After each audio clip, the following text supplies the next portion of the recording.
Halo Sobat Sehat semua, Assalamualaikum warahmatullahi wabarakatuh.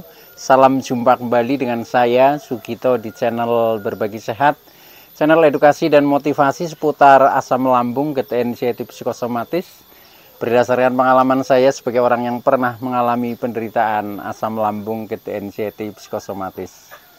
Harapan saya khususnya kepada teman-teman yang masih dalam penderitaan asam lambung, gejala inisiatif psikosomatis, setelah menonton video ini akan dapat tersugesti dan termotivasi untuk dapat cepat sembuh. Saya bisa sembuh, insya Allah teman-teman pasti juga bisa sembuh, badai pasti berlalu. Baiklah teman-teman, pada kesempatan kali ini saya akan berbagi seputar asam lambung, gejala inisiatif psikosomatis ya, dengan topik obat, vitamin, suplemen, dan herbal yang cocok untuk asam lambung, gejala inisiatif psikosomatis. Baiklah teman-teman ya, sebelum saya lanjutkan, tolong yang belum subscribe channel ini, klik subscribe dan loncengnya, supaya teman-teman tidak ketinggalan konten video-video berikutnya. Dan jika suka, klik like, lalu bagikan ke sosial media teman-teman. Semoga bermanfaat buat kita semua. Baik, kita lanjutkan. Jadi topik kita kali ini adalah obat, vitamin, ya, suplemen, dan herbal alami yang cocok buat asam lambung, gejala inisiatif psikosomatis. Teman-teman semua perlu kita sadari bahwa penderitaan asam lambung, gejala inisiatif psikosomatis yang disebabkan oleh multifaktor ya, baik itu faktor fisik maupun faktor psikis dengan sensasi yang sangat beragam, mulai dari ujung rambut sampai dengan ujung kaki yang sering kita kenal sebagai 1001 rasa sensasi. Memang sungguh luar biasa ya, sungguh dahsyat dan perlu kita tangani dengan bijak agar penderitaan asam lambung, gejala inisiatif psikosomatis dapat cepat membaik atau dapat cepat sembuh total.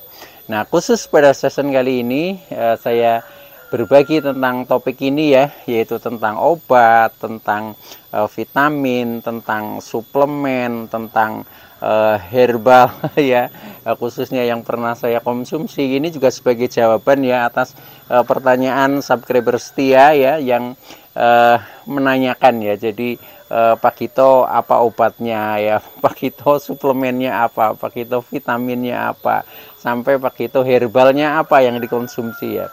Nah, maka dari itu pada kesempatan kali ini saya sharingkan kepada teman-teman ya, tentunya sesuai dengan pengalaman yang pernah saya konsumsi. Nah, mudah-mudahan juga bisa membantu teman-teman untuk menjadi lebih cepat membaik ya. Nah, oleh karena itu tolong ya ikuti video ini sampai dengan selesai supaya tidak gagal paham, dan alangkah baiknya jika teman-teman juga menonton video-video saya yang lain ya, karena di setiap video itu selalu berhubungan ya, selalu berhubungan, selalu melengkapi ya tentang informasi-informasi seputar gangguan asam lambung, gejala inisiatif psikosomatis. Oleh karena itu dengan kita semakin banyak wawasan ya, banyak referensi, itu akan memudahkan kita untuk menjadi lebih mudah keluar dari jeratan asam lambung, gejala inisiatif psikosomatis. Baik teman-teman ya, jadi intinya ya, jadi pada session kali ini yaitu tentang obat, tentang vitamin, tentang suplemen ya, tentang herbal. Nah, ini memang semua orang itu selalu membutuhkan itu ya, terutama bagi teman-teman yang mengalami penderitaan yang sama ya, yang seperjuangan ya, yaitu sama-sama berjuang melawan asam lambung, gejala inisiatif psikosomatis ya. Nah, biasanya di awal-awal penderitaan kita ya, apalagi sudah sensasinya itu sudah istilahnya komplit ya, itu biasanya kita menjadi semakin bingung ya, semakin bingung karena apa? Karena ketika kita sudah mencoba obat ini ya, mencoba obat itu, mencoba vitamin ini, mencoba suplemen ini, suplemen itu, herbal ini loh, tapi kadang ketika itu belum cocok ya, itu juga kadang efeknya belum begitu terasa teman-teman ya. Akan tetapi dengan dari bermacam-macam ya, istilahnya obat, suplemen dan lain sebagainya yang kita konsumsi itu biasanya ya itu tetap ada manfaatnya ya. Artinya walaupun mungkin perubahannya belum signifikan ya, belum begitu drastis ya, tetapi sebenarnya itu ada ya. Tetapi kadang kita maunya apa-apa itu instan ya.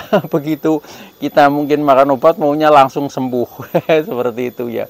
Sama seperti kita mungkin minum apa ya, makanan herbal itu juga harapannya langsung sembuh ya. Tetapi tubuh kita kadang berbeda teman-teman ya. Jadi kadang tidak sesuai dengan ekspektasi kita ya. Kita yang ekspektasinya maunya apa-apa instan, nah ternyata memang tubuh ini butuh proses ya. Nah maka dari itu inilah yang harus kita tanamkan adalah kesadaran ya, kesadaran bahwa segala sesuatu itu butuh proses. Dan maka dari itu buat teman-teman yang mungkin masih merasakan tidak nyaman ya, mungkin kepala masih sering berat, pusing-pusing, keliengan ya, pandangan mata buram, kemudian kadang tubuh rasanya seperti meriang ya, pada sakit, pegel-pegel dan lain sebagainya ya.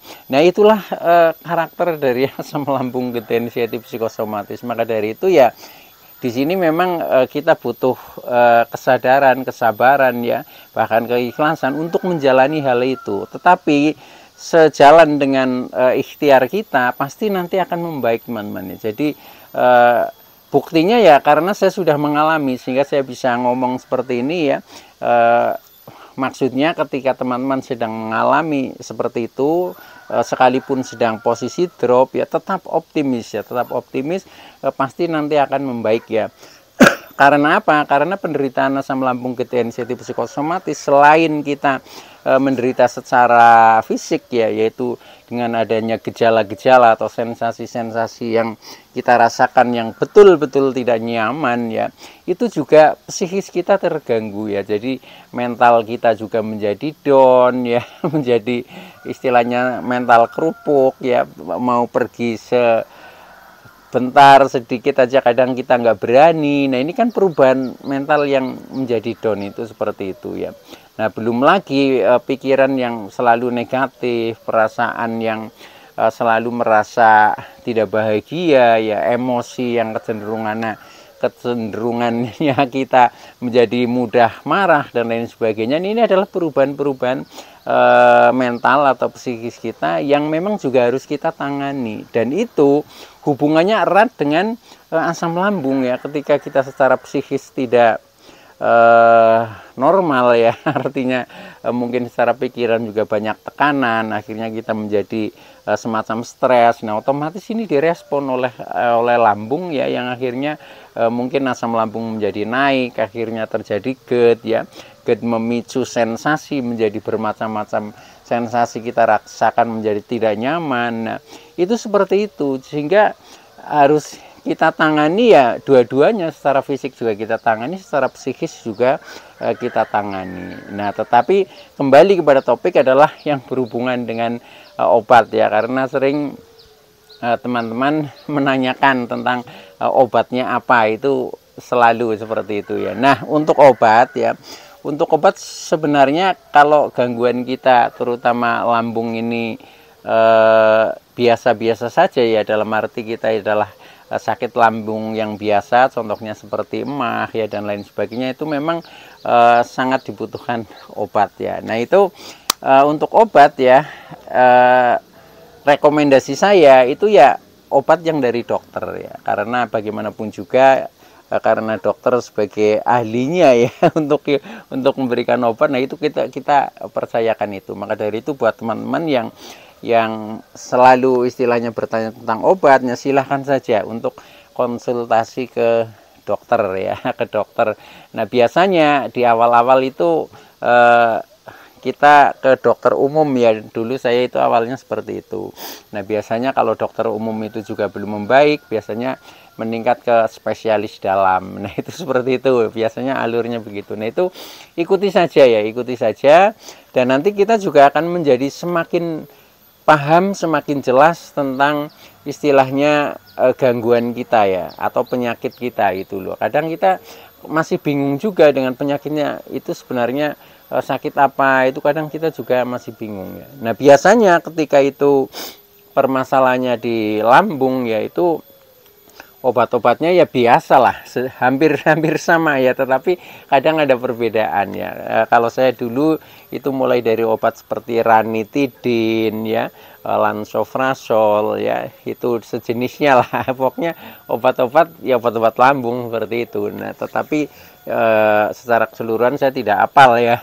Dan ketika saya minum obat itu memang saya berusaha untuk tidak ketergantungan ya. Jadi terutama pada saat istilahnya ada sensasi yang betul-betul tidak bisa tertahankan, nah saya baru minum obat atau saya baru periksa ke dokter. Tetapi kalau sensasi itu masih bisa saya kendalikan sendiri ya, artinya masih bisa saya tahan, itu biasanya saya belum itu. Dan untuk minum obat itu ya sesuai dengan petunjuk saja ya. Jadi kalau misalkan kan ada batasan waktu, kadang diberi obat untuk 3 hari atau mungkin untuk 1 minggu, ya sudah, setelah itu kita kalau bisa berhenti dulu seperti itu. Nah itu saya kira efeknya akan lebih positif ya, ketimbang kita ketergantungan. Nah, akhirnya kita mau berhenti dari obat itu kadang susah ya, itu seperti itu.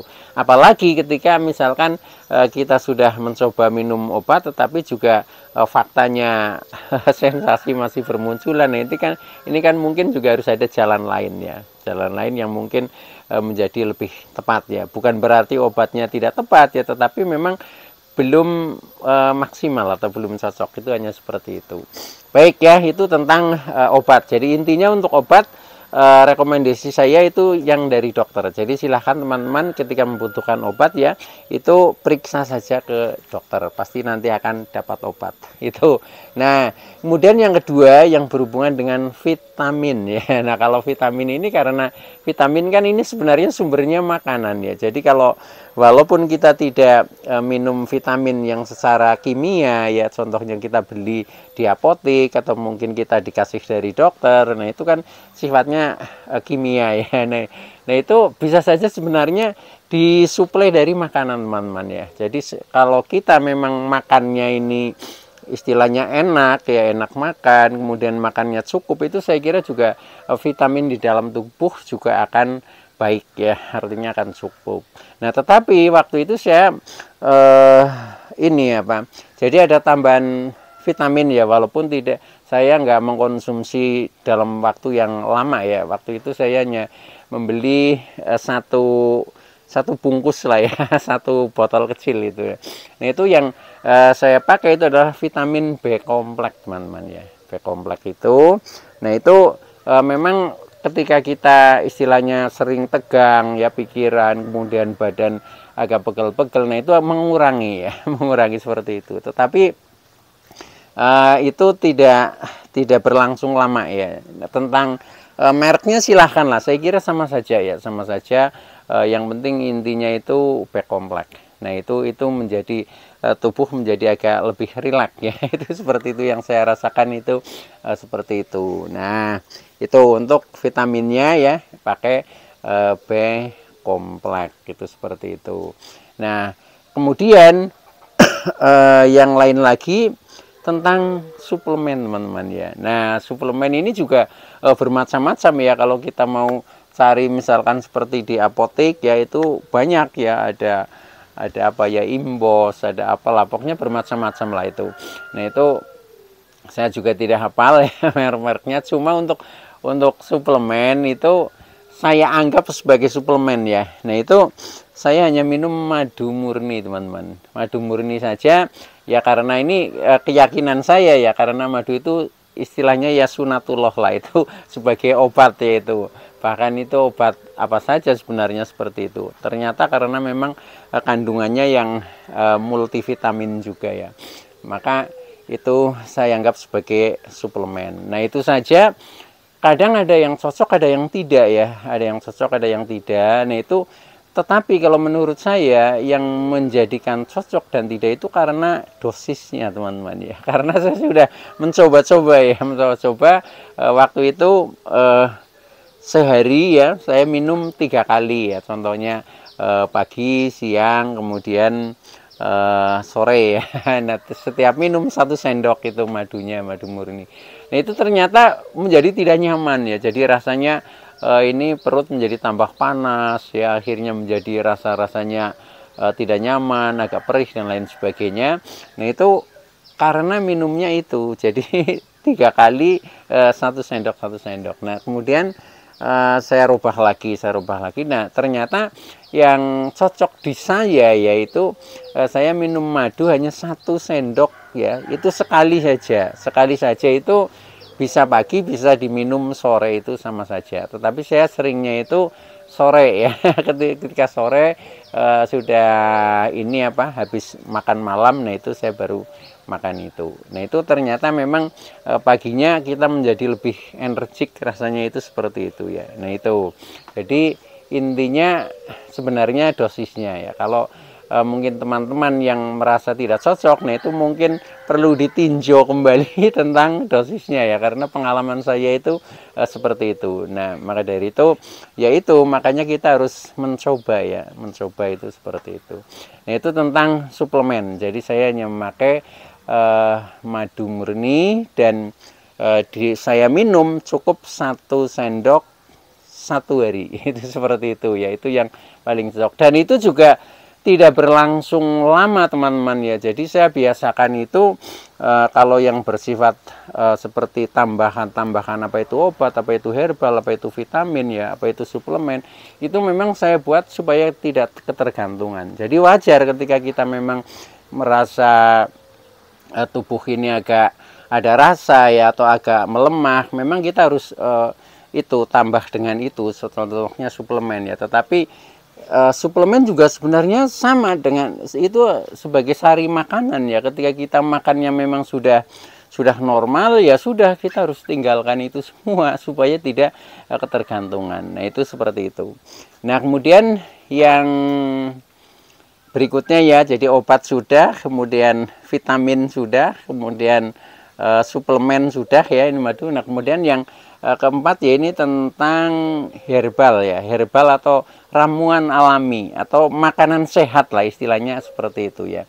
Nah, ini jadi herbal yang saya pakai nih, kalau ini agak lama ya, bahkan sampai dengan sekarang pun saya masih, tetapi ketika sedang merasa agak ngedrop ya, kadang kita merasa capek dan sebagainya, ini itu saya kadang masih sering minum itu ya. Jadi yang bersifat herbal, karena ini sifatnya herbal alami dan bentuknya makanan, jadi nggak apa-apa ya. Itu seperti itu.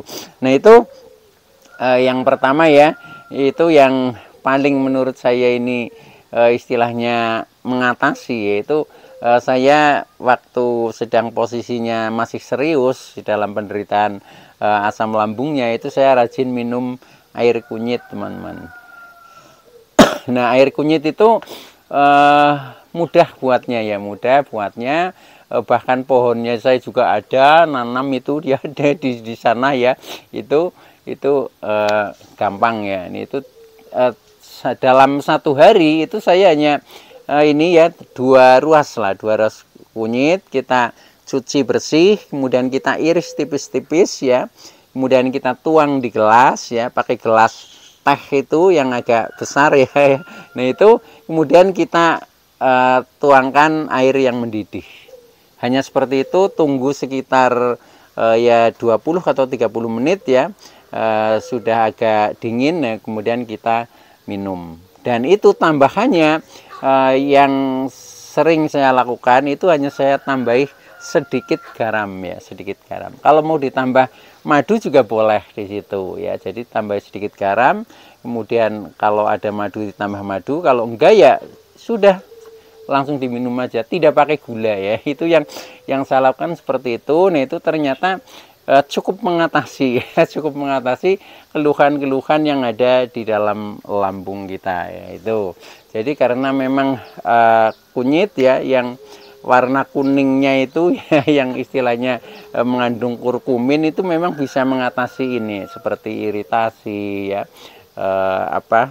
radang dan lain sebagainya, itu juga akan menutup itu. Nah, akhirnya kita menjadi nyaman. Nah, itu yang pertama itu. Kemudian yang kedua yaitu bubur pati irut, teman-teman ya. Bubur pati irut itu dimakan pagi ya, pagi sebelum kita makan. Jadi untuk dasar untuk melapisi lambung lah, melapisi lambung yang tadinya kadang setelah makan merasa perih-perih dan lain sebagainya ya, nanti kalau diawali dengan bubur pati irut itu akan mudah ya. Nah, akan nyaman maksud saya. Nah, itu juga buatnya mudah ya. Saya kalau pagi buat sendiri ya, jadi hanya cukup 1 sendok ya atau 2 sendok lah ya. Kadang kalau 2 sendok rasanya agak kekenyangan. Itu bahkan saya 1 sendok, kemudian kita taruh di teflon itu ya, kecil, kemudian tuang air ya, air secukupnya. Kemudian ini airnya masih dingin. Nah, setelah itu baru kita panasi di atas kompor ya, sekitar 5 menit lah Pak ya. Cepat lah itu, nanti langsung mendidih ya, sudah mateng ya, sudah mateng. Nah, kemudian tinggal kita makan, bentuknya seperti lem ya, seperti lem, jadinya seperti itu. Nah, itu juga menjadi lebih nyaman. Tetapi itu juga jangan terlalu banyak teman-teman ya. Kalau terlalu banyak nanti rasanya sudah kenyang ya, akhirnya kita menjadi makan yang lain-lain itu seperti males ya. Kadang seperti rasanya menjadi agak kembung ya, karena kebanyakan ya. Makanya apa-apa itu yang penting itu dosisnya teman-teman ya. Kalau itu saya hanya 1 sendok lah, maksimal 2 sendok, hanya itu saja. Itu sudah cukup. Itu rutin tiap pagi sebelum makan. Ketika kondisi kita terutama di seputar lambung ini masih banyak sensasi. Ketika sudah membaik ya sudah berhenti saja, itu seperti itu ya. Nah, itu. Nah, kemudian yang berikutnya selain itu labu kuning ya. Labu kuning rebus itu juga bagus sekali karena itu teksturnya yang sangat lembut ya. Yang waktu itu ketika saya makan nasi itu rasanya juga ini langsung ada perih-perih dan lain sebagainya ya. Nah, akhirnya saya awali makan itu labu kuning rebus. Nah, itu ternyata juga karena halusnya itu ya, ini hampir setingkat dengan bubur pati irut ya, itu nyaman. Nah, akhirnya di siangnya kita menjadi lebih nyaman. Itu juga pernah saya lakukan karena kadang kan kita bosen ya. Jadi kita bosen, saya buat variasi ya. Kalau misalkan hari ini minum air kunyit ya sudah, yang lainnya enggak. Kalau sudah bosan kunyit saya buat bubur pati irut. Bosan, kita ganti labu kuning. Itu seperti itu ya. Jadi supaya tidak bosan. Tapi semuanya itu kan sifatnya makanan. Jadi menurut saya tidak ada efek lah, tidak ada efek yang negatif ya itu. Nah, selain itu kalau juga ini teman-teman, tape singkong ya. Tape singkong itu juga bagus sekali ya. Jadi itu kan termasuk jenis makanan fermentasi ya. Fermentasi ini apa? Jadi yang namanya kembung itu ini seperti akan mudah mengeluarkan angin ya. Jadi kalau sudah itu makan tape singkong yaitu enak sekali, lega ya. Jadi untuk sendawa juga mudah, kemudian untuk buang angin juga lancar, itu seperti itu. Jadi akhirnya perut terasa nyaman. Nah, itu juga pernah saya rutin ya, seperti itu. Coba saja buat teman-teman yang mungkin, karena ini kan hal yang mudah dan murah semuanya ya itu. Nah, itu.